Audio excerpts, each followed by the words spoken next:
Hello guys, welcome to another Banter Blitz with me. Haven't seen for ages. I had my reasons. A lot is going on actually, and everything is dynamic. Although we are all isolated at the moment, well, almost all of us. But still, as you can see, there is a different setting. So I'm streaming from my kids' room. As I said, a lot is going on, mainly at home. So probably since I'm streaming from here, we will hear some interesting sound effects in like 50 minutes or something. Yeah, we'll discuss it later. For now, let's just focus on playing chess and discussing it just as usual. I'm going to search for 3 opponents I've never ever played before. And then we will just get back to normal order of challenges. And just as usual, let me know in chat if you can see and hear me well. Alright. If this setting works, then probably I will keep on doing it from here. Alright. Let's see. So we have a couple of challenges already. And Brandozin says loud and clear. Okay, I hope it's good. So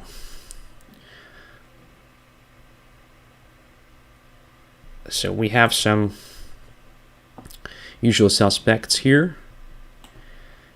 BlunderPanda. Wow. Brandozin. Oh, we haven't played with Brandozin. 3-minute game. I'll accept the challenge. It's gonna be, yeah, quite hard, I think, because I have not played a lot recently. But yeah, we'll try our best. E4, E5, D4, central game. No, Ponciani, I think it's called. I don't remember. So, knight to F6 is one of the possibilities here. Bishop goes to D3. This is quite unusual to me. Maybe it's possible to play it like that. I don't know. Let's counterattack in the center. Let's just counterattack in the center. Now the question is where to go to. E4, I suppose. It's just fine. Then we can attack D4 now. We can also play bishop to B4 check. I'm not sure which move is good. If white plays like F3, we have queen to H4 check. So for now, I think knight to C6 should be fine.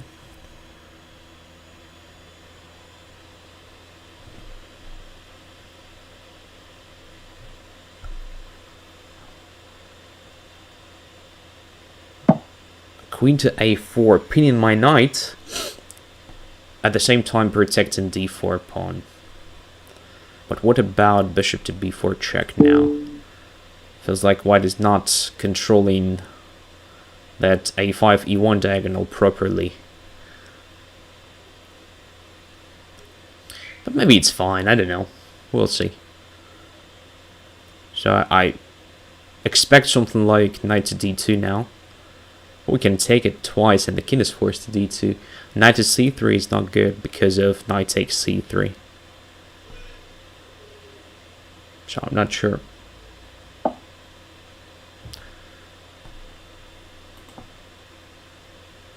So BlunderPanda says he lost connection. I hope it's about my opponent. I mean, not because I want to win because of my opponent's losing the connection, but I'm not willing to lose my connection just to, fuck up the stream. That's the thing. Alright, now we're going just to take it twice, as I said. And the king is forced to D2. It should be terrible, especially in the view of queen to G5 check. So after bishop B4 check, I believe white's best move was king to F1 or something. Just going away, yeah, losing the right to castle. But in this particular case, white also lost the right to castle, but at the same time, I think G2 drops, then there will be a problem with the rook. In this case, after king E2, there will be a problem with the knight on F3 after this capture. Because now I play bishop to G4, and it's just over immediately. Okay. So, I'm reading chat, so BlunderPanda, next time you're going to write something like this, please specify who is losing the connection, because it's really like, you know, I'm getting really nervous because I have real problems with the internet connection normally. I don't know why it's happening in Germany, but it's the fact. It's not so good here. Okay, so nothing to discuss here. Basically, queen to a4. I just didn't like that move. I would say that something normal like knight to e2 protecting d4, knight to f3, or knight to c3 was possible even. Just attacking my knight on e4. And after queen a4 and bishop b4, I suppose that something like king f1 should be played. Because as you can see, after knight e2 or bishop d2, it doesn't matter. We get the position from the game, which is simply terrible. Knight to c3 doesn't look like a possibility because I just capture it. And then you also lose material. If you play something like, I don't know, king to d1 or king to e2, your king is quite vulnerable, and king f1 looks like a safer option in this particular case. All right. Okay. Let us continue. Let us continue, and let's have a look if we have somebody else I've never ever played before. Here is JonatanEspeland from Norway. No games so far, so I'll accept that challenge. Baby is crying. Yeah, that's right. That's my kid. One of them. I have two. So, kids are also tired of all of this crap that's happening nowadays. No questions. Right, now goes to d5. As far as I remember, there is a possibility to just go back to e7. Okay, now he's laughing. That's way better. Sounds better for sure than crying.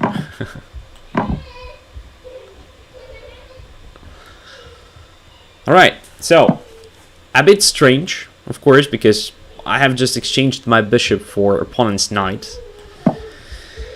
But the main idea behind this setup is just to go away from main lines, which means to get some practical initiative, because your opponent is kind of thinking a lot and spending time. Objectively speaking, white should benefit from this exchange. I firmly believe that it's not a good idea to exchange your bishop for the knight at so early stage of the game when the pawn structure is not defined, which is not, you know, stable, which means position can be open potentially, which is great news for bishops for sure. e3, well, I'm not sure it's the best option here, but well, also a possibility. Probably a solid one. We'll see. Okay, that goes to f6. Castles. We can also castle.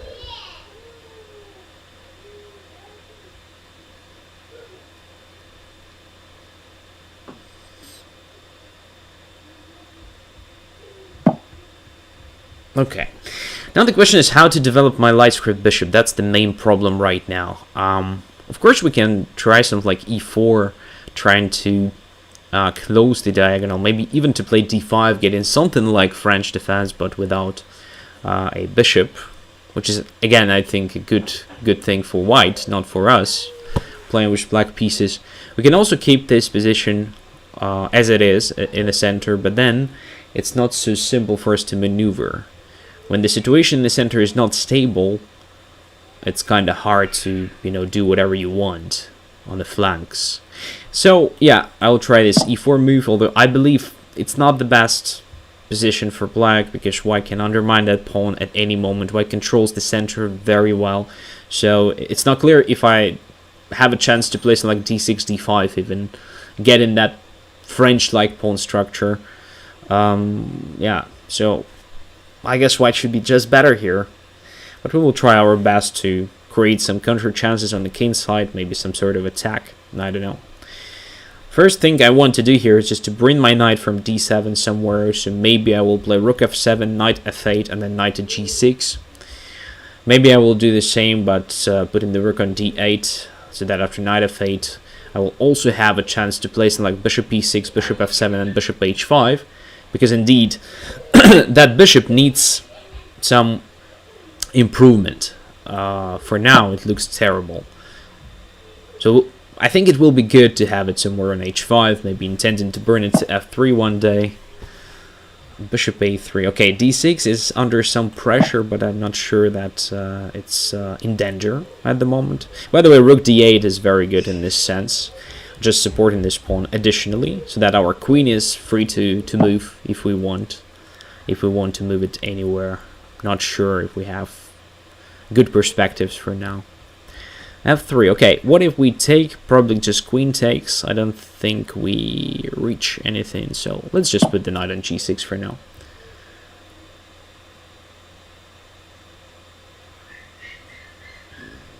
It is Father's Day today, so Daddy is allowed to play in the room of his children. Fun. I didn't even think about it. Thanks for this. Nice. And from now on, it's my room. That's my decision. I'm a father, after all. I decide. Okay. So now after queen to c2, I really consider this e takes f3 option because it forces white to play rook takes f3, which looks rather ugly. Maybe it's still fine for white, but yeah, I mean, I don't want to play something like rook e8. It looks passive, so I'll just take it, really. Now, what should we do? e3 is our target, but it's protected right now. How to improve that terrible bishop? It's still not so simple. Maybe we should just move the queen away and then play d5. Maybe that can be an option. What about that, actually? Let's try it. I mean, it looks ugly anyway, but just wanna, you know, control e4 square better so that I really have that object of attack on e3 for a long time. Otherwise, white can easily get rid of that backward pawn by playing something like rook e1 and e4. Wow, Shrumel is here. That's amazing. I mean, we have not played for ages, indeed. That's nice. I still love this game. My god. I thought I'm the only weirdo here, but no. There are lots of us. Crazy chess lovers. My god. Okay, now d5. That's what I wanted to do with my queen e8 move. Just going away from that pin. And now, controlling e4 way better. We can really think now about just putting the knight there. Yeah, looks not so bad. All in all. After all the advantages, adventures, not necessarily advantageous, we're getting something. I mean, at least a stable position. So, once you have such a knight on e4, you usually feel much more confident about your position than before. Yeah, this knight just covers e-file. That's great. Now I think of just taking on c4 even, because d4 will be hanging. I'm not sure if it is a good idea. But if queen takes on c4, we can play bishop e6. That is definitely a good position for us. If we take on c4, it's risky because e4 is kind of no longer protected that way.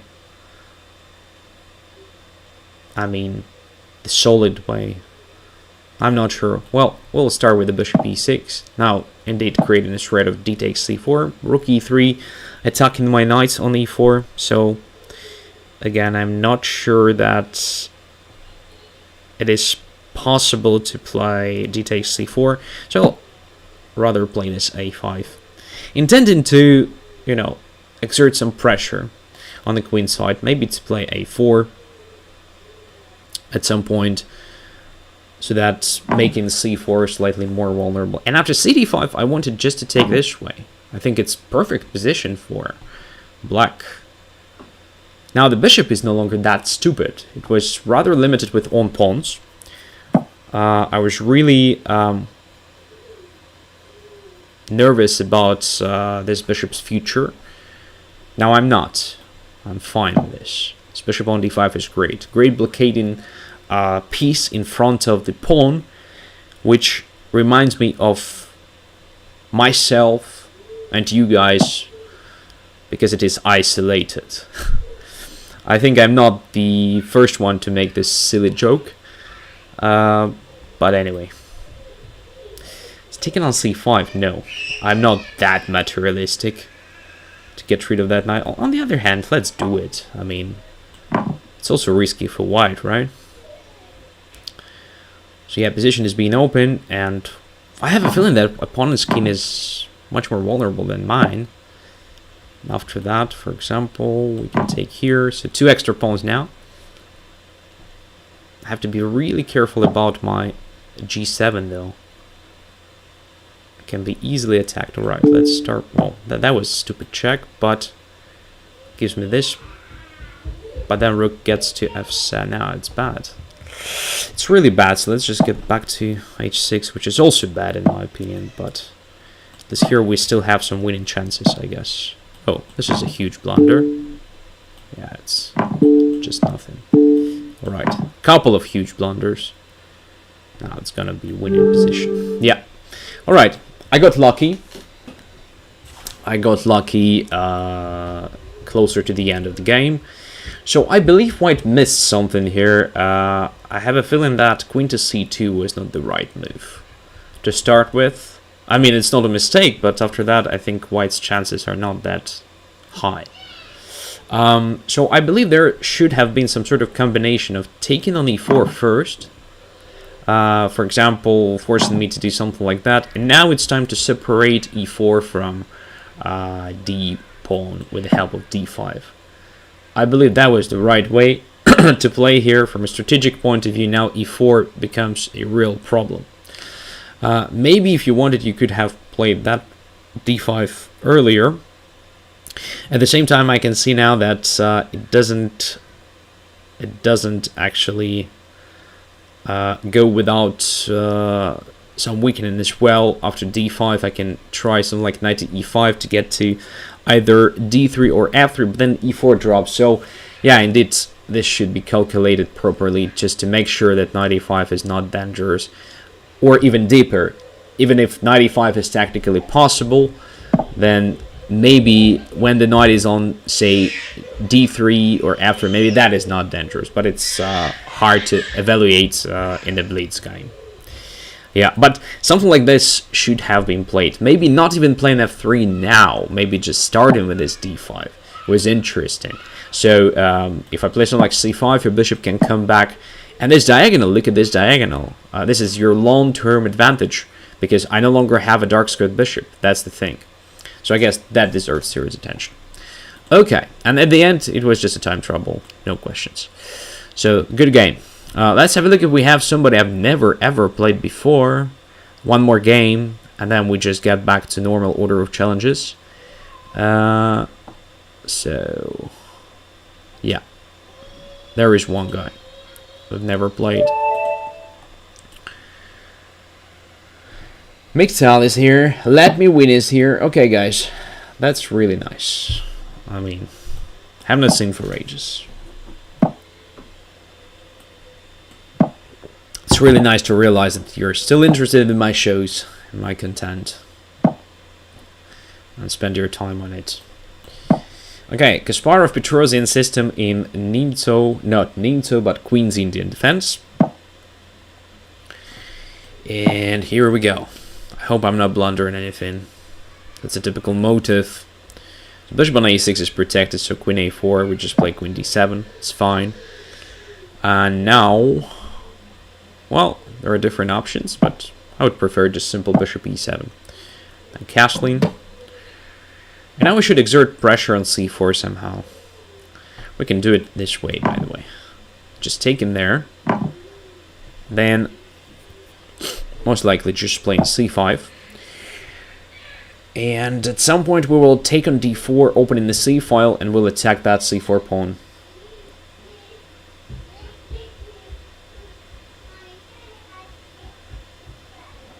Miktal says, I had always to work at your last shows. Well, and to be honest, my last shows were so long ago. Feels like a month ago or something, or at least 2 weeks. Not less than that, I suppose. Alright, let's bring the knight to c6. Not only to attack d4, but also head into a5 to attack c4. So now it's all about this c4 pawn.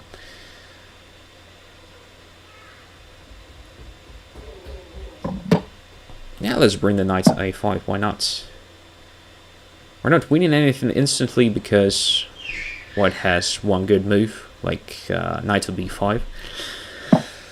But after this move, we can attack c4 after cd4, and then something like... oh, we can also just take on c4 first. Oh, sorry, d4 first. That's what I'm trying to do. And if e takes d4, which I believe is what white is going to play, then I can take the knight on b5, and again, we get this isolated d4 guy. Yeah, it's probably not an advantage for black whatsoever, because I exchanged my bishop for the knight, so white will definitely have compensation for that pawn on d4. White will have a clearer plan based on bringing the knight to e5 and then starting some sort of attack on the king side, just as usual for isolated queen-pawn positions. But let's see. It gives chances for both sides, I believe. Yeah, that knight on a5 is slightly misplaced, but you know, c4 is always vulnerable, b3 is always vulnerable, so that knight will get some chances. And if white recaptures with the knight, then pawn on c4 is isolated now, right? So now we no longer need that bishop on a6. Just let's bring it to b7 to control much more important a8, h1 diagonal now. At the same time, preparing a6, getting rid of that knight, then rook to c8, because immediate rook c8 leads to knight takes a7. That's what I'm trying to do, just to get rid of that knight and then focus on attacking c4. Great position for black. Again, I'm not sure that everything is fine here, so that we can say that it's just an advantage, but yeah, I believe it's a very pleasant position. So people say not in sync. Guys, sorry for that, really. That's the story of my life. If it is about my, you know, the picture and my commentary, and there is a problem with the synchronization between the sound and the picture, then, yeah, I can do nothing about it. Sorry for that. Alright, now, what to do? Queen d7, rook d8, one thing. Another option is just to play queen to c7, and then rook to d8. This queen can go through b8 to a8, just like in hedgehog systems. To exert some pressure on g2, maybe forcing white to play f3, which is not that bad actually for white, honestly. So I would say that queen c7 is more like a preparation of rook to d8, because rook has nothing to do in f8. MGTOW says that sync is perfect. Perfectly in sync, says Zeal. Alright guys, so maybe it's your internet connection which comes into play as well. Can be the case. Bishop, wow, that's a huge blunder. Look at that knight. Which was ugly, yeah, but it was at least protected when the bishop was on b2. Now it's just terrible. Okay, so there is a choice between taking on c1 and taking that bishop on a5. I'm greedy, so I'll take that one. But after bishop to b4, probably I have nothing better than bishop to b2 anyway, so...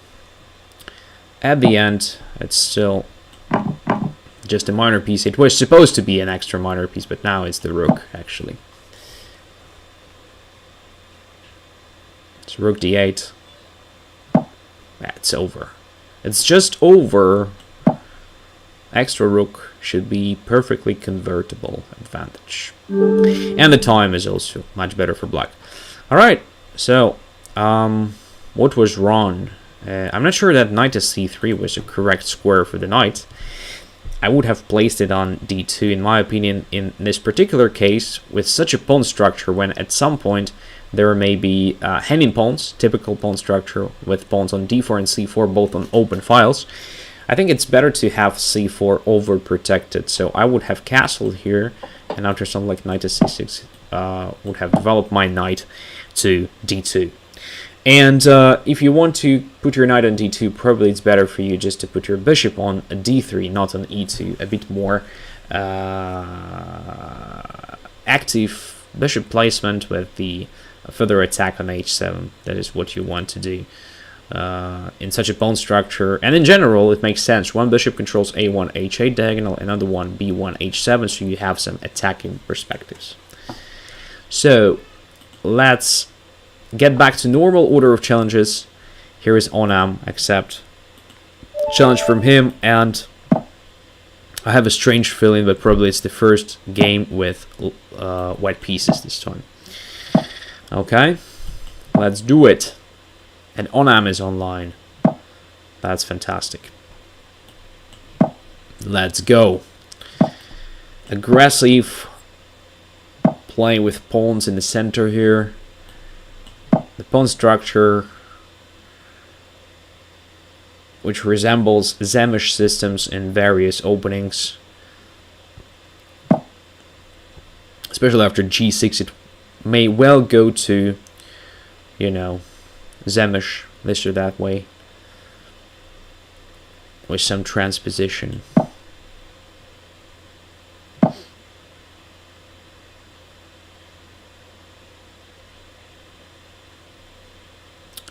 Bishop g7. Okay, there are different ways how white can play this position. I will try just stick to normal development this time. So bishop d3, knight e2 first. No experimenting with, you know, this early attack with g4, h4 and stuff. I want to play a good central game here. So you shouldn't forget that, yeah, for a couple of weeks I was not there. I was not only, you know, skipping my chess streams. I didn't do much chess during this time, so. e5. Okay, so what to do now? D takes e5 comes to mind for some reason, I don't know why. There is also an option of just playing d5, but then bc4, bishop c4, cd5, knight e5. It's perfectly fine, so I'll play d5. Just grabbing more space and fixing the pawn structure in a very typical way for King's Indian defense. So that bishop on g7 is quite passive for a long time. Alright, I can go here. I like my even place on like c5, closing the position, but then the center will be completely fixed so that I will have a chance to concentrate on my attack on the king side. So I'll play some like knight f2, g4, h4 and stuff. Yeah. Something like this. By the way, a3 can be also considered here. Yeah, I guess it's a nice option. So queen is now sort of pinned to that pawn. And we're going to castle. Simple as that. And then ab4 may become a serious problem for black.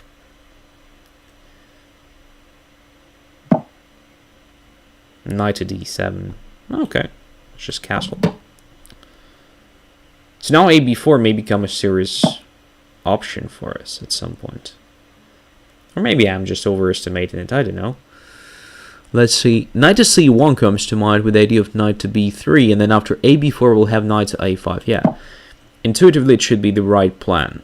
Maybe it will not work as I expect it to work, but there's at least something about it. So knight to b3, b takes a3, rook takes a3, then knight a5, and then knight to c6. At least knight to a5 having this constant threat of landing on c6. That's the idea. So knight on e2 was rather passive. Now position of that knight makes sense to me. If black plays a5 now, I take on b4, ab4, and I still have the access to a5 square. And I think I will have an edge in fighting for the only open a file. Which is, well, sort of advantage, I would say. If you have a control over the only open file in the position, well, it's really good. And I think black should play a takes b4, yeah. Now the question, to put the knight on a5 and then to c6, which is, in my opinion, not so clear, or just double rooks on a file first. I don't know. It's too tempting not to try it. So I'll do that. Okay. Now, knight to a5, I suppose. Yeah, Knight to a5. Let's do it. I'm ready to take that bishop. It's not so bad as it seems. And then potentially I will play bishop c2, bishop a4, and activate my light squared bishop. And hell, gradually we'll get something out of it. Although it's really hard, because position is closed. It's always hard to you know, achieve anything in a almost completely closed position. So now, what to do? I have a feeling that queen to c2 should be played to control b3 additionally. Maybe protecting c4 is the main idea behind it. My knight on f2 is bad, so I have to improve it somehow at some point.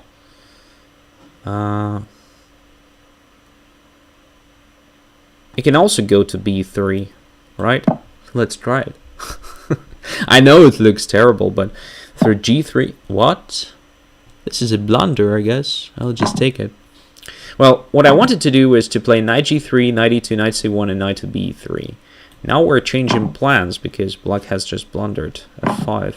Well, rook a2 is the only chance, but I had like an intermediate check on the e6 after that, so b3 trick didn't work anyway. Now we grab very important pawn. Yeah, now it's lost for black, like automatically. If I'm not mistaken, because maybe I blundered something. Maybe I did not. I don't know. So what about this move? Is it possible? Yeah, it should be possible. Wow.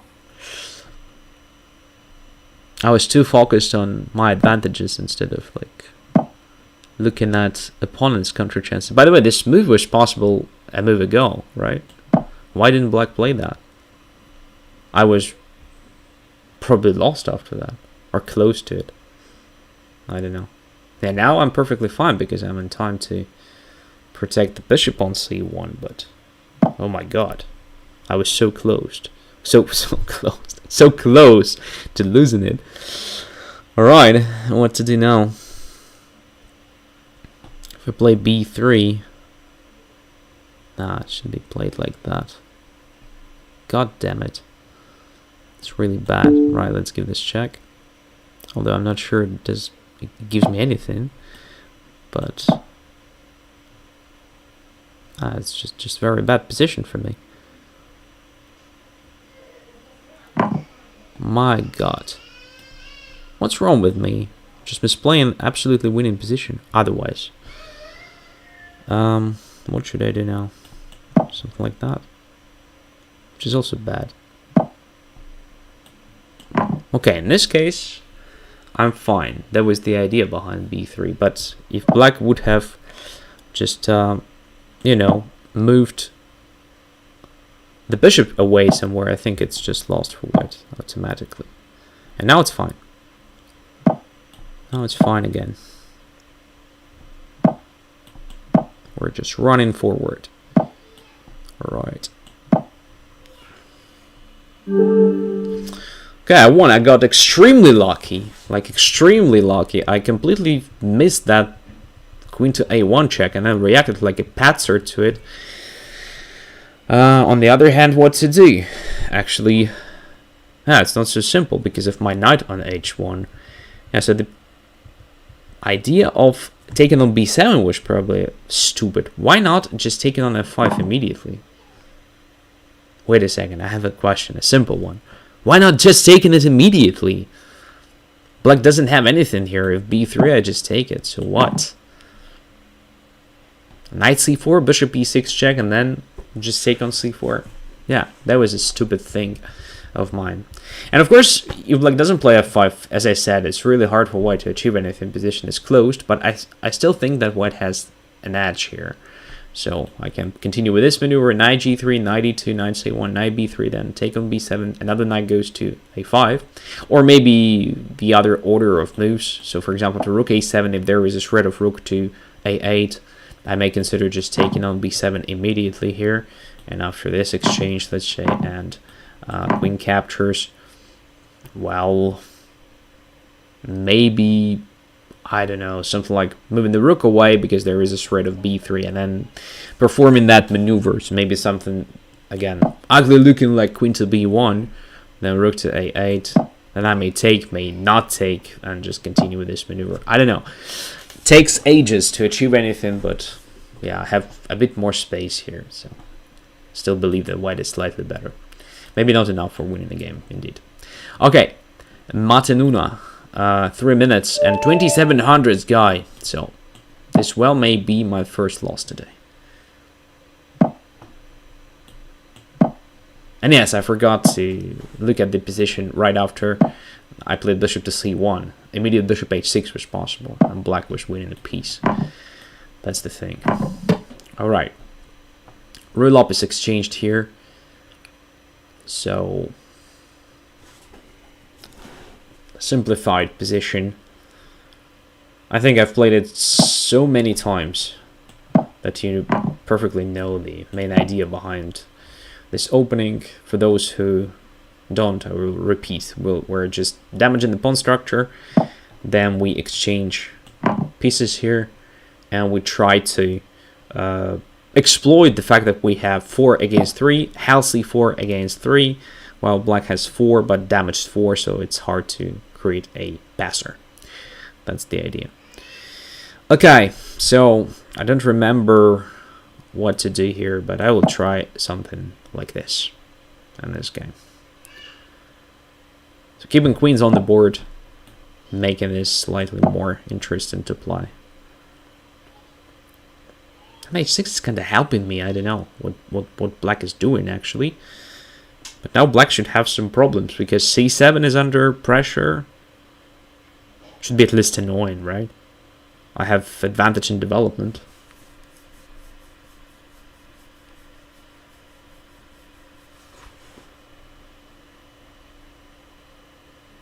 And I can easily, you know, develop the rest of the guys, like knight c3 or knight e2 quickly, rook to d1. I don't know, black should be in trouble here. I have a feeling. Alright, let's just, yeah, develop the pieces. Knight goes to f6. We may try various things now. Knight to e5. Now let's play knight e5. Active move. Looks good. Then the knight can go here. The idea being to land on c5 at some point and support b4. Especially if black castles lawn, for example. May be helpful in the future.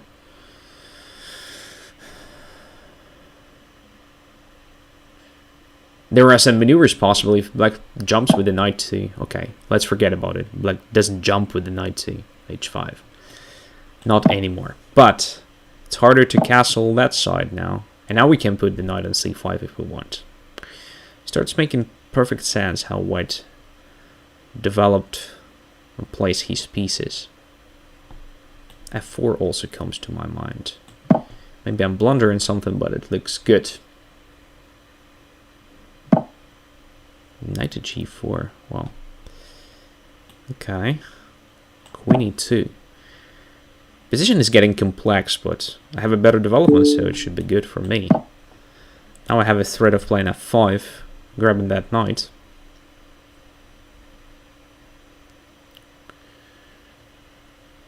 Yeah. Knight to e3. Right. Alright, and bishop can go to g4 next move. I still don't care much. Have a much better development anyway. So after queen d2, knight on e3 is under it, but knight goes to c4. Okay. So black is sort of getting away with it. I misplayed it for sure.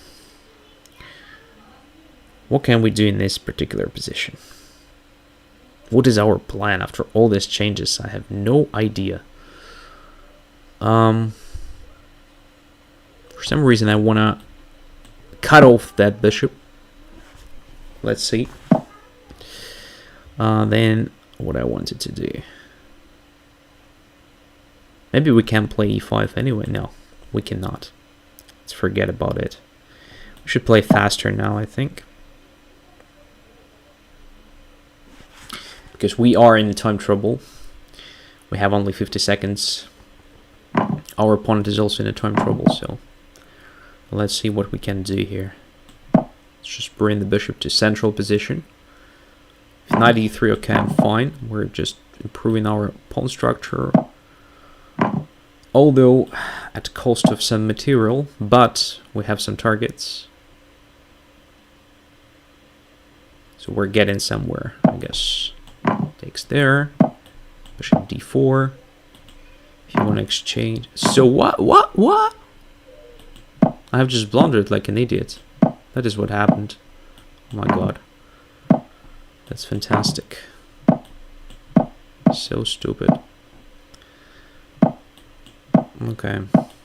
But somehow my opponent also blundered, right? Now I should be winning. Okay.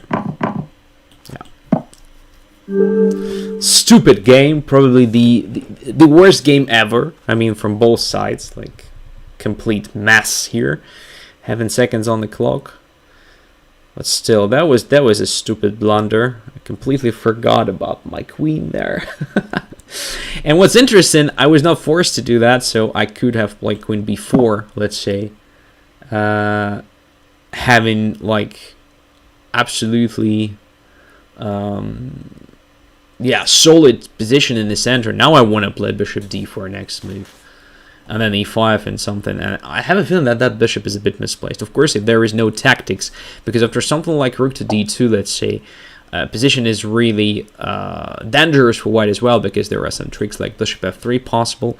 But I still believe I'm kind of a bit more, how to say, I'm faster here, but maybe it's just an illusion. But if queen f4, okay, just play that move. Yeah, should be okay after all, right? So, yeah. Anyway, nice game. Thanks a lot. Next one, BlunderPanda. I think the guy is just waiting for, like, ages. So, let's play that game.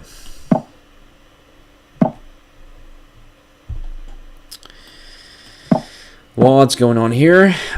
Just Italian. And what am I doing? I normally don't play knight to f6 move. Not anymore. I used to play it, of course. I mean, 2 knights defense, but those times are, yeah, just a distant past now. Okay, well, let's play this Malanuk system, I would call it. Well, at least he played several good games here and made it sort of popular. What's interesting, in 2007, I guess, I played Czech Open, I suppose, and I played one and only tournament game against Anna Rudolph there. At that moment, she was not yet Miss Strategy. And I think we had exactly this system. You can check the database for it, I believe. I am not mistaken. Alright, so normally it's like queen e7. Let Me Win says, what a system, never heard. Because this system has no name. I mean, you just play h6 after 2 knights defense, and then d6, g6, bishop, g7. But if you check the database, you will find several good games of Vladimir Malanuk, who used to be a very good player in, you know, late 80s, mid 90s, I would say. So he was 2600s plus. He was almost at the very, very top, because back then 2600s was really huge. Not comparable to what it is today.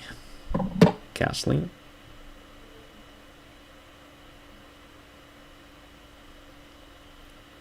So the main idea is just to get some fight in position, not this typical boring stuff in Italian, but some ideas like f5 are now possible. So you're kind of trying to play something more typical for, I have no idea, King's Indian defense, let's say.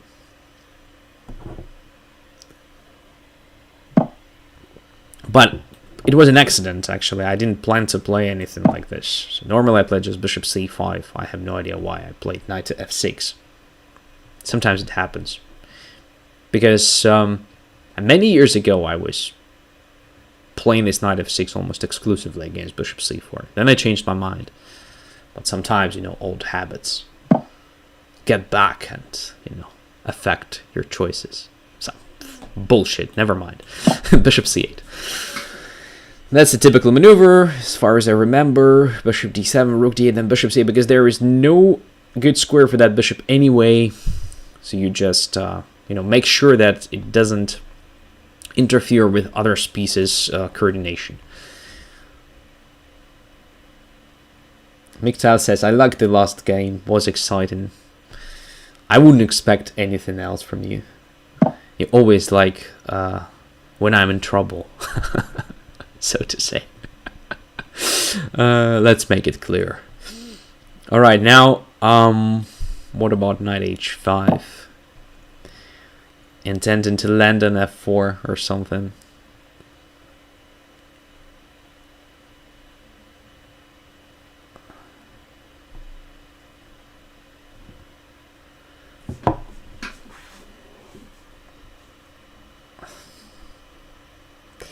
So, it's not about f5, because if you want to play f7, f5, you would rather put your knight on g8, where it's not accessible for opponent's pieces, and that is something that you usually do.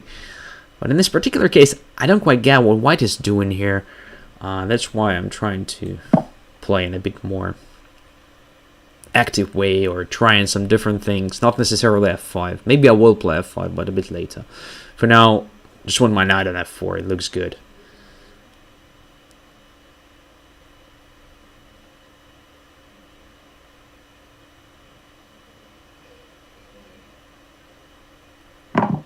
'98, '96 says Brandozen. Yeah, it's possible, but it's a bit slow for this type of positions. So white usually can play d4 quickly when your knight is not on c6 supporting e5, and there are some problems in the center. But yeah, sometimes it's possible to play 98, 96 stuff. Okay, now white has the center. I have a pair of bishops. E4 can be attacked, but white has enough resources to cover it, I think. But we can try rook e8, and then if f3, something like f5. But first and foremost, if f3, then the knight is kind of, yeah, bad there on h2. It will take time to bring it back to life. Maybe h5 was not needed, I don't know. And we have to do something with this c3 d4 tandem, so probably I will try something like knight somewhere and then c5 at the right moment, just to undermine that pawn and to make my bishop much more active than it is at the moment. Okay, another portion of crying. I hope it will not last forever. Okay, now I want to play c5. It's a good moment to try it. Why not, I would say. Looks interesting, at least. And look, if b takes c5, d takes c5, and e5, then c takes d4, attacking the knight on a3. It should be good. Like that. Yeah, and white just blundered that. I'm lucky again! But strategically it was correct plan, just to make dark's good bishop much more active, or at least to try to do that. And white's pieces were misplaced. I was talking about it a bit earlier, and here is the punishment for it.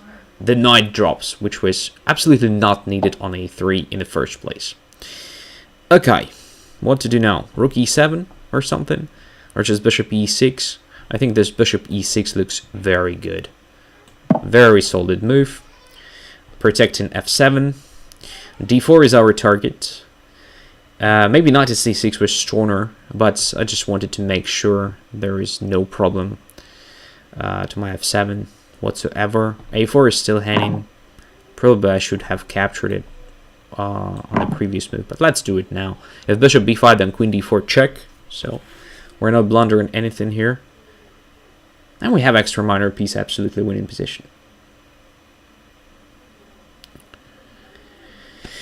Yeah, and opponent has no time at all So we're going to win this position this or that way, right?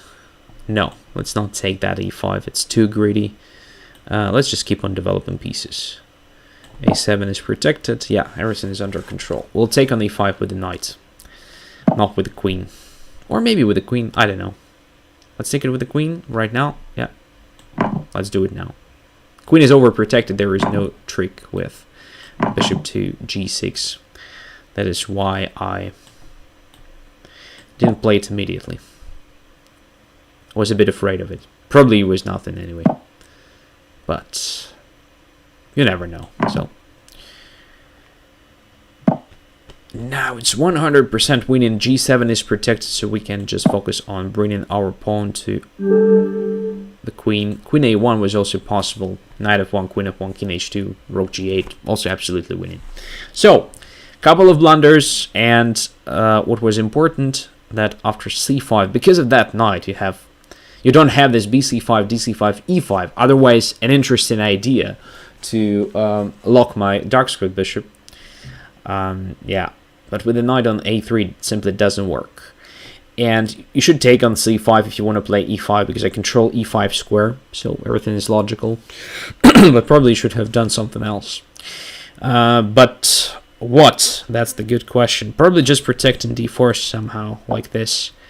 But I can insist then. I can take on d4, and then play knight to c6, attacking d4 again. And if you play queen f2, I can play this move. And finally, whenever you play d5, I get this e5 outpost, which is a gorgeous square for the knight. Then I have this typical attack with g5, g4, and my bishop is no longer bad, limited with your pawns. Alright? So, that's the thing. And here is Oli asking, what's up, Patzers? So what's going on, Oli? Am I still online? Yes, looks like that. Alright, never mind. Let's continue. I know that I'm not using the restraint today. Just because that previous guy was like talking for ages, I decided just to go live at some point. Sorry for that. So probably tomorrow it will be okay. Gwaltig. Gwaltig. I have no idea. Playing with black again. e4, e5.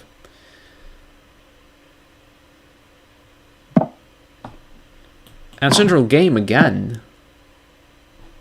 No. This time it's just a transposition to something more normal. Like, you know, Scotch stuff or something. Castling. Or just, you know, transposition to two knights again. Yeah, that's typical line. Let's play it. Bishop g5. As far as I remember, the idea here is to play bishop to d6. Alright. Takes. Good to know that knight e4 is not possible because bishop on g5 is hanging, and whenever that bishop goes away, we can play queen to d5. Again, as far as I remember, that's the move to make here. Yeah, it's fine. So now white can undermine my pawn, obviously, because bishop on e6 is pinned, and if white plays on like c3, I cannot really take. So white will regain the missing pawn if white wants. And b3 is sort of strange to me.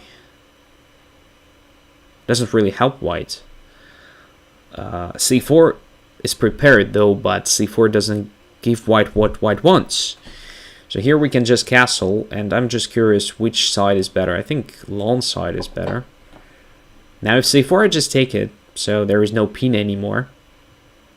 I'm a pawn up right now, and I control the center completely. So should be just very good position for black. Instead of b3, c3 should be played. That's the main line. In which case, black usually makes this interesting move, king to d7, having the king in the center, but having everything under control because the center is under control. Well, okay, I'll do the same. So h3 was probably against my bishop g4, But it's also a hook now for my g pawn attack, so I can march with g5 and g4.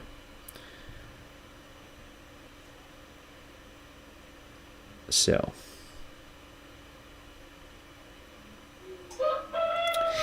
and here comes this sound effect I was talking about at the very beginning of the episode. So in this room we have a clock which produces sounds of different animals and insects each and every hour. So that was rather strange to me, because now it points at the B, so it should have been a B, but instead it was like a cock or something. I don't know. Sounded like a cock, right? Very strange indeed. Well, probably it's broken. Can be, because sometimes it does like 3 times, sometimes 2 times, and it should be like, you know, always twice. I don't know. Alright, let's just grab that pawn. What was that says let me win? I have just explained. It was an animal, but I'm not sure it was the right one. Probably I should change the batteries. That may well be the reason why it's happening. Okay, what about this? It should be over for white. The whole farm in 1 clock. That's right. That's right. Alright, let's grab that knight. I mean, look at that bishop.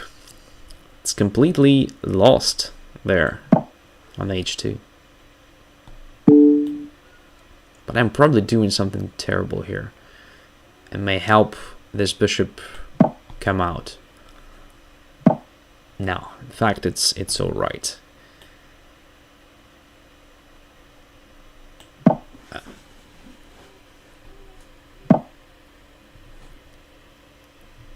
Set bishop on h2. That's right, but it's going to come out through g1 now. Well, okay, I'm fine with this. As I said, at least I'm a pawn up. And anyway, even after that, that bishop is not necessarily that dangerous for black, right? So everything is under control. My pawns are placed correctly. So we can just gradually improve our position and, yeah,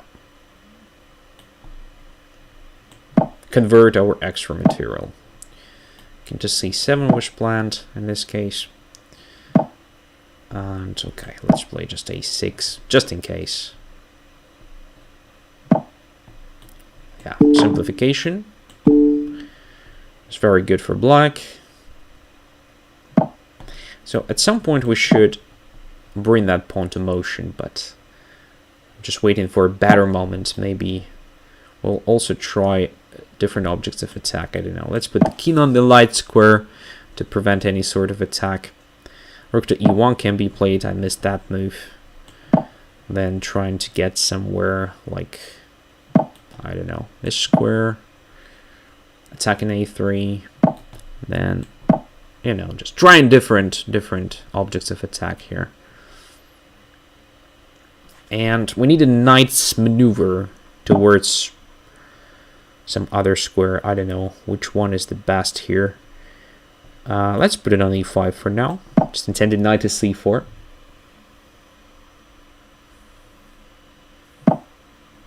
Okay. Let's bring it here. It's a good square. It feels like that. So we attack the rook, we attack the pawn, and potentially... Oops. I have almost played rook to f2. What a patter I am. So let's support the knight for now. If bishop g7, then rook f2. That's the right order of moves here. Okay. Now, how to attack in this position? What to attack in this position? Let's just bring the king closer.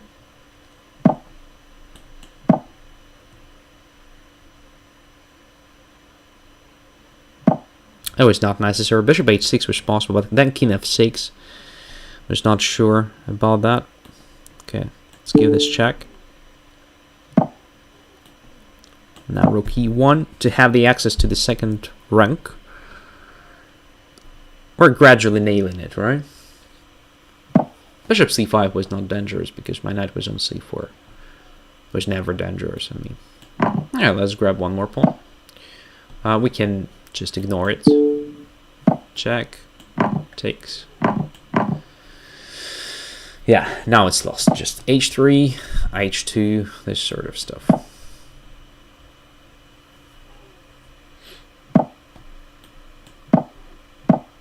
Okay. What's the plan now? There are plenty of different things we can do. Probably just bring the knight to g3, right? Why not? Why not? With the tempo as well. Yeah. It's over now.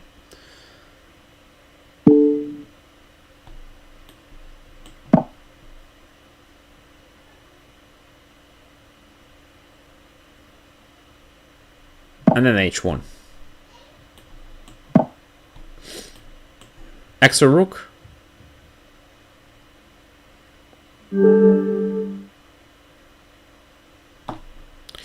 Yeah, so probably not the best technique, but yeah, my position was absolutely winning.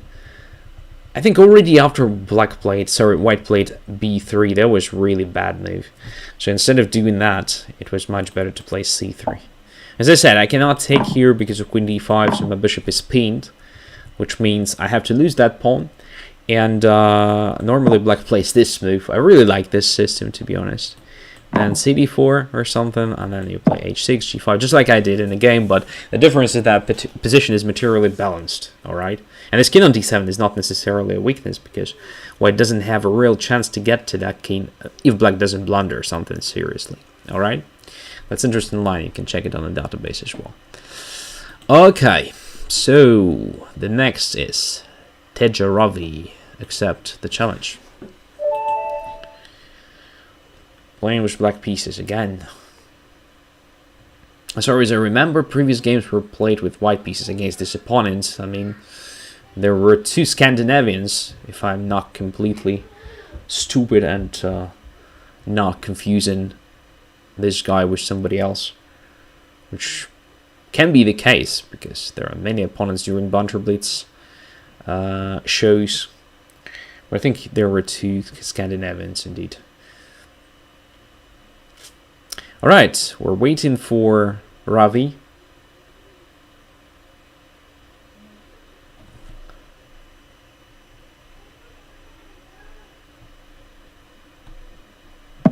e4, e5. There's a valid thing. So Oli says, don't be offended if you're called a patzer.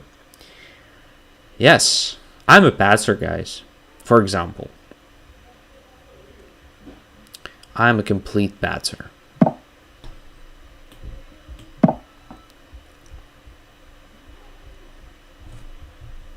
So, but everything depends, of course, on the matter. Who calls you a patzer?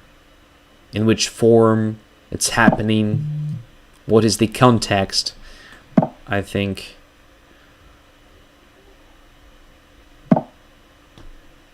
in this particular case, we're talking about Ollie's comment was absolutely fine.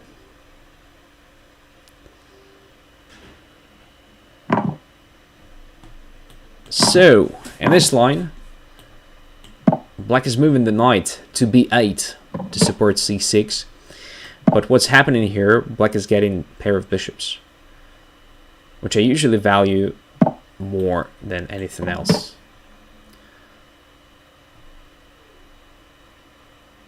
It's like the ring in the Lord of the Rings to me. Alright, now c5, as simple as that, right? Yeah, just c5. Pushing pawns and grabbing the control over light squares. I think the most important thing that white could have done was to play queen f3 and knight f5, getting rid of one of my bishops. Now, should be a really good position for black. Really good. Let's just keep on developing pieces and keep this control.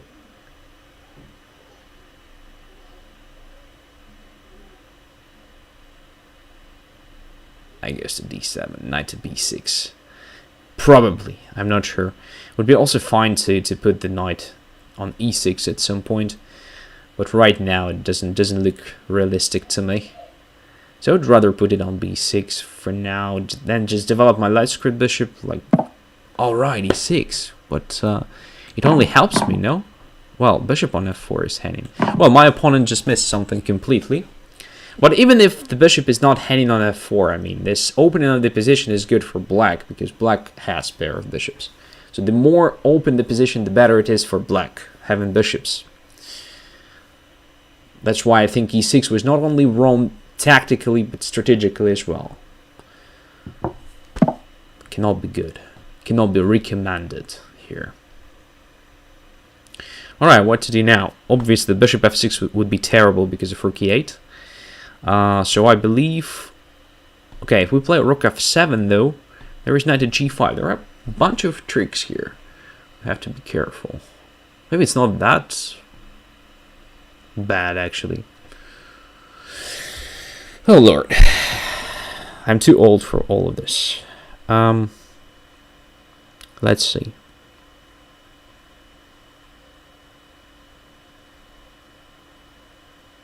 We just put the bishop on f8. There is rook e8, then queen goes to, I have no idea, f6. What's the follow-up? There is no follow-up. Yeah, so I believe I'm fine after that. And then bishop b7 at the right moment, and we're still like a minor piece up. Right? Right. Let's do it then. Let's go greedy. I think it's the right thing to do here.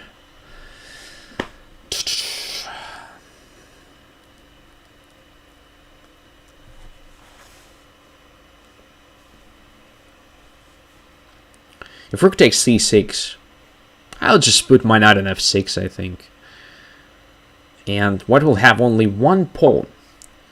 One pawn for a minor piece, which is not enough for sure. So queen f6. Controlling this stuff. Yeah, bishop b7 is coming. And pay attention, these knights are not dangerous whatsoever because we just control every, well, almost every square where these guys could have jumped. So, I believe there is no compensation. No proper compensation, at least. On the other hand, if we play like immediate bishop b7, there's rook a8, bishop 8, and queen to e8 attacking both the knight and the bishop. Now after rook e1 we don't have this bishop a6 tactics because queen a6 and the rook on e8 is protected. And as I mentioned, if we play bishop b7, rook a8, bishop 8 and queen a8, we have both guys hanging, which is not what I want from this position. So probably we should do something else. Like rook to b8, for example. I don't think we're blundering anything. Everything is still under control.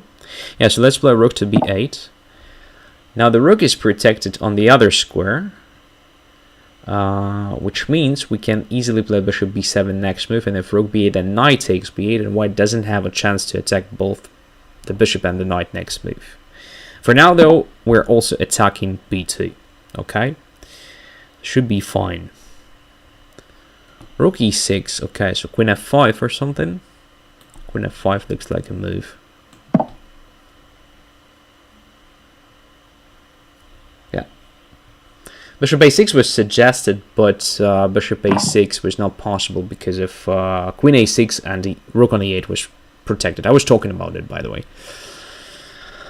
So, and now, just knight to f6, or, yeah, why not? That's correct.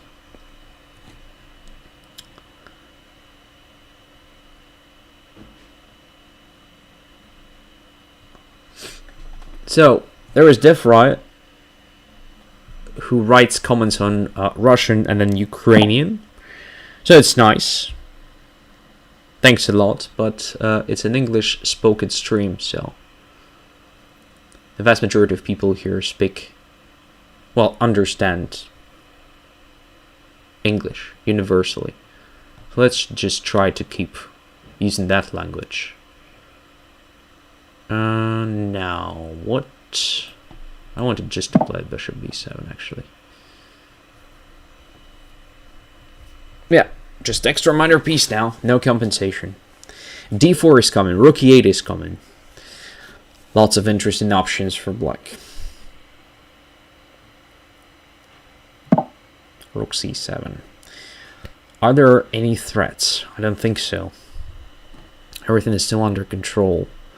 Let's just play d4. Queen c4 check. Let's check this. Check first. So check. King goes to h8. Is there a follow-up? No, I guess it's still under control. Yeah, so let's just play d4. So the question, you understand Russian, Andrey? Well, actually, Russian is my first language. Ukrainian is my second language. I don't only understand those languages, I actually speak them. Those are my two mother tongues, I would say.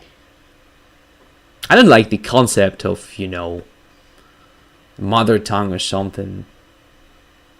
I really like the concept of first language, second language, third language, fourth language, just in the order of how you learn them. So Russian is technically my first language. Yeah, Ukrainian is my second, and then English, and then German.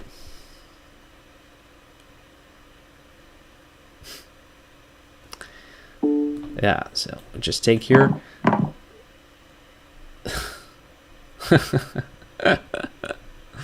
Rook e6, okay, so it's just completely lost now. Zil says Andrey has mastered English, Ukrainian, German, Russian, chess, and what else? Well, actually, Russian and Ukrainian stuff I didn't have to master. It came naturally just because of me living in Ukraine. So it's not a great achievement for me to know those two languages. As for English and German, you're right. But still, my German skills are way behind my English skills for sure. All right, what to say here? So first of all, strategically, white played not correct stuff. Although all moves looked very natural, but those are not correct because the thing here is that you no longer have a light squared bishop, so you have to be very careful about at least your opponent occupying light squares, controlling light squares, and so on. For now, it's not really something that you can fill because you're knight on d4, but once your knight goes away from d4, you no longer control f5 and a bunch of other squares, and I can easily occupy those squares, just putting the bishop on f5, trying to exert additional pressure on c2, e4 and stuff. Again, it's not something that makes your position terrible immediately, it takes time, but control over light squares here is the key to understanding the position. So as far as I remember, queen f3 is the main move here. The idea is to bring the knight to f5. Before black managed to do anything with your knight in the center, you create a threat of knight f5, and at the same time you fight my c5 plan because you have knight takes d5 here. So there is a question, can you see bishop a6? Can you look at bishop a6, I guess? Yes. So there was a moment after this blunder already. Rook e8, queen f6, rook e1. If you play bishop a6 here, just queen takes a6. The thing is, after rook e1, white has protected the rook on e8. So now if rook e8, then rook e8. It was obviously my threat once I played queen f6, but yeah, after rook e1, it was prevented. Okay? So, Ravi says, never show knight b8 in Scotch Gambit. Just have a look at that line. It's quite good for black, actually. Especially in the sense of stats. So Shirov played it, for example, and a bunch of other great grandmasters. So, let us continue. It's really, really simple to learn. Here is Huba Buba, Poland. Except, before to have two rooks, after rook e8, my queen was attacked. So, that's the thing.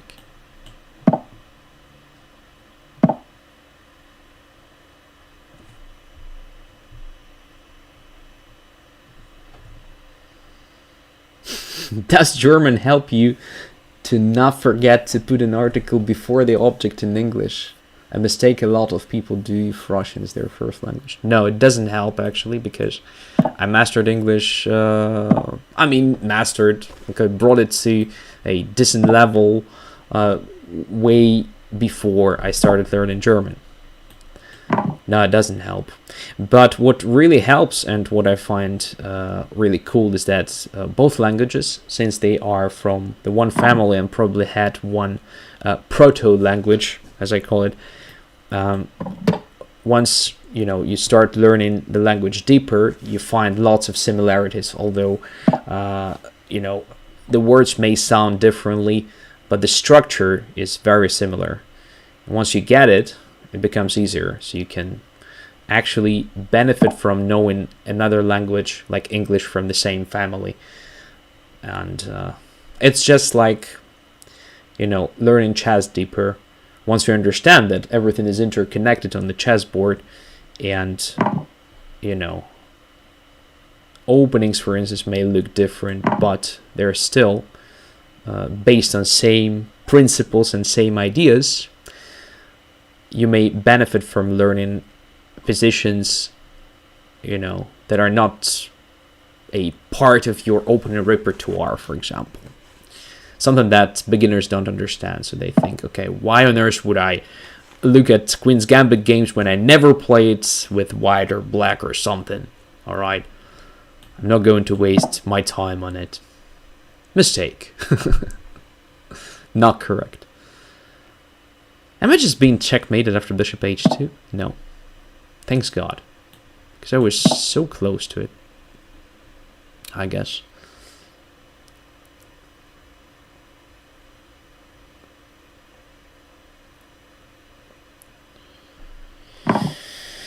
Okay, knight takes, and then the bishop is in trouble. What's really cool here is that if bishop goes back to d6, there is e5, winning a piece. So now black has to protect the bishop in order to keep it on the board. I mean, to have the material balance, so something like knight g4 or knight e7. Then I can grab that bishop. And we will have this typical ending, typical for rook-Lopez exchanged, but without pair of bishops for black, which is usually the main compensation for, this damaged pawn structure. Alright? Which I believe an advantage for white. We can also simplify it further, like knight d7, knight takes c5, knight e5, then bishop goes to f4, attacking the knight. If knight goes away, we grab the pawn on c7. If f6, we just grab that knight, and then put our knight on e3, and we have perfect setup. So we still have a better pawn structure, and black has this problem on e5 forever. So I guess that is exactly what we should do here. I like it. I mean, that bishop will be quite passive, having no real targets. I'm just talking about it, which in my experience, if we put our pawns correctly, should be just very sad. Now let's just bring our king to the center gradually and bring our pawns to motion on the king side. Alright?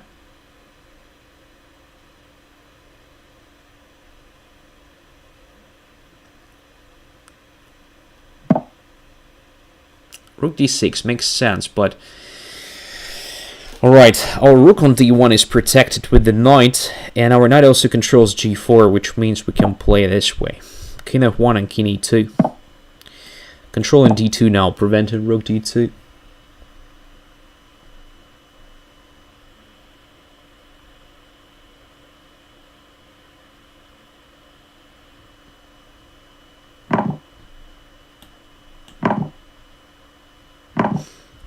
Okay, position is being simplified more and more, which means we're getting closer to proving that our pawn structure is great here. And why I captured with the knight, because from d1 the knight can go here and then to d3, which is a good spot for it. But now I see that if black plays correctly now, yeah, it's not clear.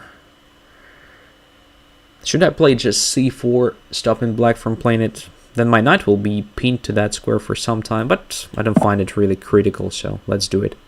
We're just fixing pawns on dark squares where they are accessible for my knights and cannot be protected by bishop, so only the king will participate in defending those pawns once they are under pressure. And again, we're putting more and more pawns on light squares, which means that bishop is more and more limited. Alright, what to do now? Let's just play h4. Maybe not the best move, but the position is being simplified now. g5, also an interesting target. Maybe we can maneuver our knight somehow to attack that pawn. Let us see. So first of all, I want to make my knight free, protecting c4. The question from Zeal, why knight d1 and not rook d1? Because in that case, black could have captured my knight on c3 and damaged my pawn structure, and also, you know, avoid these problems with e5 fork. That's why knight takes d1, just to provoke it. Okay, now I'm not that sure. I'm not sure at all that I've played it correctly. So taking on g4 looks very natural, just to have the passer, but then how to bring the pieces to the right squares quickly? It's not so simple, probably. Or maybe it's just fine, I don't know. Let's investigate. There are also ideas like taking on b5 and playing a4, creating a passer, but it's not for this position, I guess. Let's just see.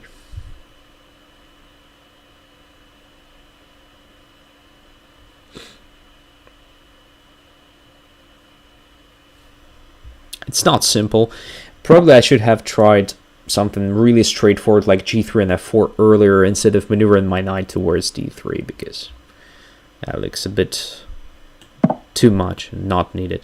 But black gave me a good tempo now. King e6 is not correct. I think bishop back to e6 was the most testing continuation. Okay, now I have this tempo, and now my knight supports g4, g5. My king can still protect that pawn. Okay. Now it's easier to play, for sure. Alright, so we can bring the pawn up to g5 even if we want. Still not so easy. Maybe it's better to maneuver the knight first, like this. c4 is protected. Let's make sure that the king doesn't get anywhere closer to our pawns. Nice barrier. And can we just play king c3, king b3, king a4? It takes time. e4 may become a target. Well, even this position is not so simple to play, to be honest.